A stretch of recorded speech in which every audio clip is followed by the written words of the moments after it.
नमस्कार दोस्तों, युक्तियाइस में आपका हार्दिक स्वागत है। आज हम लोग बात करेंगे समाधान सीरीज पे।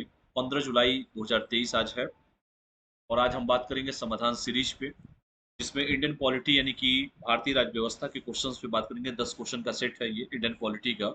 एमसीक्यू सीरीज है। 15 जुलाई 9 पीएम। यूपीएससी, बीपीएससी, यूपीपीएससी और ऑल कॉम्पिटिटिव एग्जाम में काफी ये आपका सहायक रहेगा। ये टेलीग्राम का लिंक है, जो लोग टेलीग्राम से नहीं जुड़े टेलीग्राम से जुड़ जाए। अगर किसी को टेलीग्राम से जुड़ने में दिक्कत आ रही हो तो क्यूआर से भी जुड़ सकते हैं। यहाँ पर देखिए, क्यूआर का स्कैन करेंगे हो जाएगा। पहला क्वेश्चन है, इसमें ये पूछ रहा है, ध्यान से सारे क्वेश्चन को देखिएगा और उसके बाद जो है अपने आंसर को दीजिएगा। पहला क्वेश्चन पूछा है कि निम्नलिखित अधिनियम में से किस अधिनियम के फलस्वरूप वर्मा को भारत से अलग हुआ था। यानी कि वर्मा जो था वो भारत से अलग किस अधिनियम के थ्रू जो अलग हुआ था।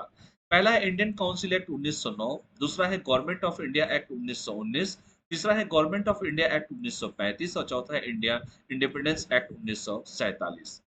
तो इसका सही जवाब जो है वो है गवर्नमेंट ऑफ इंडिया एक्ट 1935, यानी कि ऑप्शन सी जो है वो बिल्कुल ही सही है। 1935 के अधिनियम के आधार पर ही जो है वर्मा भारत से अलग हुआ था।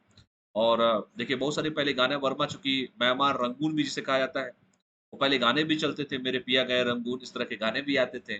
और भी गाने आते थे, मेरा जूता है जापानी, जापान से जो रिलेशन को मजबूत करने के लिए वो सब गाने उस समय चले थे। ठीक है, तो इसका सही आंसर है ऑप्शन सी। और भी चीजें क्या है इस एक्ट में जान लीजिए। गवर्नमेंट ऑफ इंडिया एक्ट 1935 के प्रावधानों के फलस्वरूप 1937 को बर्मा से भारत को अलग कर दिया गया था। इस एक्ट का मुख्य प्रावधान इस प्रकार है, जैसे प्रांतीय स्वायत्तता है 1935 के एक्ट में।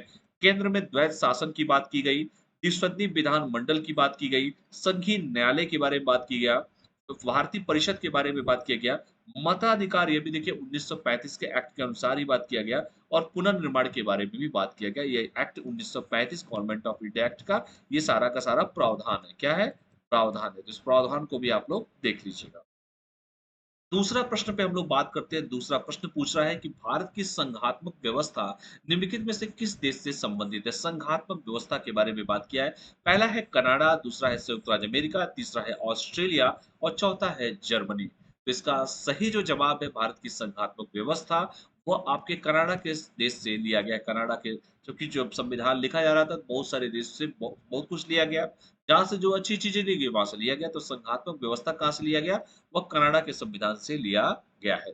इसका सही जो जवाब है वह आपका जो है आपका कनाडा है, यानी कि ऑप्शन ए जिन लोगों ने लगाया होगा बिल्कुल सही होगा। भारत की संघात्मक व्यवस्था भारतीय संविधान में कनाडा के संविधान से ली गई है।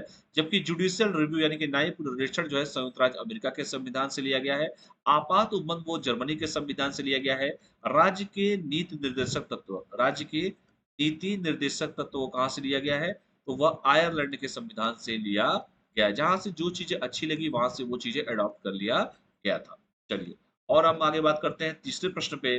भारतीय संविधान की निम्न दी गई अनुसूचियों में से कौन सी एक है जो राज्यों के नामों की सूची तथा उनके राज्य क्षेत्रों का ब्यौरा देती है। पहला है पहली अनुसूची, दूसरा है दूसरी अनुसूची, तीसरा है तीसरी अनुसूची और चौथा है चौथी अनुसूची। तो इसका सही जवाब है ऑप्शन ए, यानी कि पहली अनुसूची जो है वो राज्यों के नामों की सूची और उनके राज्य क्षेत्रों का ब्यौरा देती है। कि ऑप्शन ए जिन लोगों ने लगाया होगा उनका बिल्कुल ही सही है कि भारतीय संविधान की पहली अनुसूची राज्य एवं संघ राज्य क्षेत्रों के बारे में उपबंध करती है। जबकि दूसरी अनुसूची संवैधानिक प्राधिकारियों के वेतन के बारे में उपबंध करती है। तीसरी अनुसूची शपथ के प्रारूप के बारे में बात करती है और चौथी अनुसूची राज्यसभा में स्थानों के आवंटन के बारे में उपबंध के बारे में बात करती है। चौथा क्वेश्चन पूछ रहा है कि पुलिस और सार्वजनिक व्यवस्था सूची किस सूची का विषय है। आपको पता है कि तीन तरह की सूचियां होती है। एक होता है संघ सूची, एक होता है राज्य सूची और एक होता है समवर्ती सूची। राज्य सूची और समवर्ती सूची होता है। अब ये पूछ रहा है किस सूची का विषय है पुलिस। पहला केंद्र सूची, राज्य सूची, समवर्ती सूची, उत्तरावर्ती सूची। तो ये सही जवाब है ऑप्शन बी, यानी कि पुलिस और सार्वजनिक व्यवस्था राज्य सूची का विषय होता है। जो केंद्र की व्यवस्था होती है वो संघ में होता है, जो राज्य पुलिस के अंतर्गत होता है। और राज्य सूची का विषय होता है जो समवर्ती, जो इसका जिक्र केंद्र और राज्य दोनों में किया गया, वो उसे समवर्ती सूची कहा जाता है। इसका सही जवाब ऑप्शन बी हो जाएगा। तो पुलिस और सार्वजनिक व्यवस्था जो है वो राज्य सूची का विषय है। जनगणना जो है केंद्र सूची का विषय है। जनसंख्या नियंत्रण व परिवार नियोजन समवर्ती सूची का विषय है।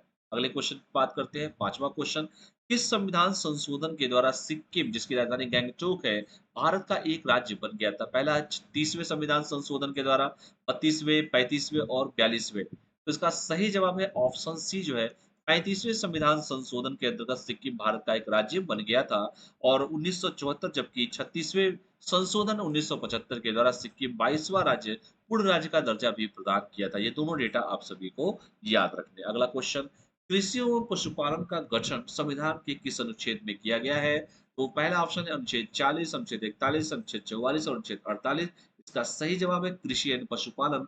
अनुच्छेद 48 में जो है ऑप्शन डी जो है वो बिल्कुल सही है, उसमें जिक्र किया गया है। तो भारतीय संविधान के अनुच्छेद 48 में ये कृषि और पशुपालन का गठन, अनुच्छेद 40 में ग्राम पंचायतों के गठन के बारे में, अनुच्छेद 41 में कुछ दशाओं में काम, शिक्षा और लोक सहायता पाने के अधिकार के बारे में, अनुच्छेद 44 नागरिकों के लिए समान नागरिक संहिता के बारे में बताया गया है। ये सब के राज्य के नीति निर्देशक तत्वों में 36 से 51 में इसका जिक्र किया गया है भाग 4 में। अगला है, अगर भारत के राष्ट्रपति के चुनाव में कोई विवाद होता है तो उस विवाद को सौंपा जा सकता है कहाँ? पहला है संसद, दूसरा लोकसभा अध्यक्ष के पास, तीसरा है भारत के सर्वोच्च न्यायालय के पास, चौथा है भारत के उपराष्ट्रपति के पास। तो कोई भी अगर डिस्प्यूट होता है तो ऑप्शन सी भारत का सुप्रीम कोर्ट जिंदाबाद है। तो अगर भारत के राष्ट्रपति के चुनाव में कोई विवाद होता है तो उस विवाद को अनुच्छेद 71 वन के अनुसार भारत के सर्वोच्च न्यायालय को सौंपा जाएगा और सर्वोच्च न्यायालय द्वारा किया गया निर्णय जो होगा वो अंतिम होगा। ये भी आप सभी को जानना चाहिए। अगला क्वेश्चन है कि निम्नलिखित में से दिए गए संविधान संशोधन अधिनियम में कौन सा अधिनियम सत्य है? यहाँ पर सत्य पूछा है। पहला 95वां संविधान संशोधन अधिनियम वर्ष 2010 में पारित किया गया। दूसरा है कि 91वां संविधान संशोधन अधिनियम 2023 के तहत बोडो, डोगरी, मैथिली, संताली को संविधान की 8वीं सूची में शामिल किया गया। तीसरा है 24वां संविधान संशोधन 1971 के संपत्ति के मूल अधिकारों में कटौती की गई। और चौथा है 41वां संविधान संशोधन अधिनियम 1976 के द्वारा राज्य लोक सेवा आयोग एवं संयुक्त लोक सेवा आयोग के सदस्यों की आयु 60 से 62 की गई। तो इसमें जो सही है ऑप्शन डी है। बाकी ए भी गलत है, बी भी गलत है, सी भी गलत है। Option D is right answer. क्यों है? आइए मैं दिखा देता हूँ क्यों है। क्योंकि इसमें था 95वां संविधान संशोधन अधिनियम 2009 में पारित किया गया था, जबकि यहाँ पर लिखा है कि 2010 में पारित किया गया, इसलिए वो गलत था।